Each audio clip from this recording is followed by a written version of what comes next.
Hello, welcome my channel Car Technology. So today I show everyone how to replace and install RC filter Toyota Land Cruiser Prado. Now let's start to do and watching in this my video together. Okay. Now first time you can open this and you can remove and this. Okay. After remove can push and you can push. Okay, now you can look at the covers of a cabin AC filter.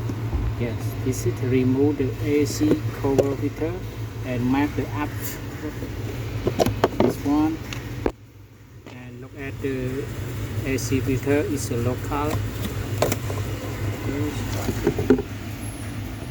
Now after I clean it already, so now I install it. Okay, now here's it, install it and install the AC cover.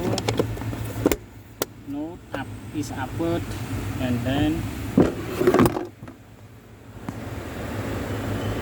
thank you for watching this video.